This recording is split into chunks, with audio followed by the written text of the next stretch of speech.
భారతదేశంలో జరుపుకునే ముఖ్యమైన పండుగల్లో అక్షయ తృతీయ ఒకటి. ఈ రోజు లక్ష్మీదేవికి అంకితం చేయబడింది. ఈ రోజు దానం చేయడం చాలా పుణ్యం. వైశాఖ మాసం శుక్లపక్షంలోని 3వ రోజును అక్షయ తృతీయ అంటారు. అక్షయ అంటే క్షయం కానిదని అర్థం. ఇది హిందూ మతంలో జరుపుకునే అత్యంత పవిత్రమైన పండుగల్లో ఒకటి.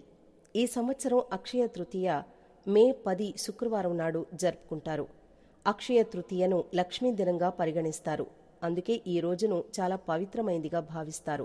అక్షయ తృతీయ రోజున ఏదైనా పని చేపడితే అదృష్టం, శుభ ఫలాలు ఎప్పటికీ తగ్గవని నమ్ముతారు. ఈ రోజున చేసే పనులు అంతులేని మంచి ఫలితాలు ఇస్తాయి. ఈరోజు శుభకార్యాలు దానం చేస్తే రెట్టింపు పుణ్యఫలం లభిస్తుందని విశ్వాసం.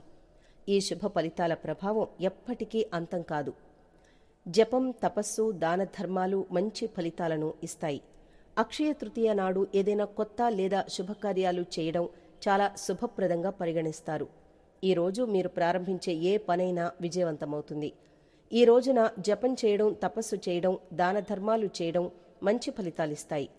పురాణాల ప్రకారం యుధిష్ఠిరుడు అక్షయ తృతీయ ప్రాముఖ్యతను తెలుసుకోవాలనే తన కోరికను కృష్ణుడికి తెలియజేశాడు. అప్పుడు శ్రీకృష్ణుడు యుధిష్ఠిరునికి అక్షయ పాత్ర ప్రాముఖ్యతను వివరిస్తాడు.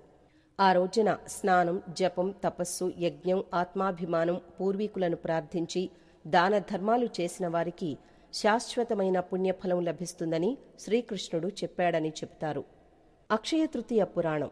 ఒకప్పుడు ఒక పేద వైశ్యుడు ఉండేవాడట. అతనికి దేవుని మీద అపారమైన నమ్మకం ఉండేది. కాని అతని పేదరికం అతన్ని చాలా బాధించింది. ఒకరోజు అక్షయ తృతీయ నాడు ఉపవాసం ఉండమని ఎవరో అతనికి సూచించారు.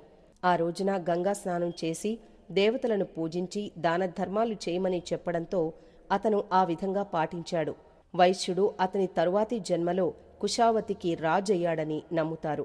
అక్షయ తృతీయ రోజున పూజలు, దాన ధర్మాల ప్రభావం కారణంగా వైశ్యుడు చాలా ధనవంతుడు, ప్రసిద్ధ యువరాజు అవుతాడు.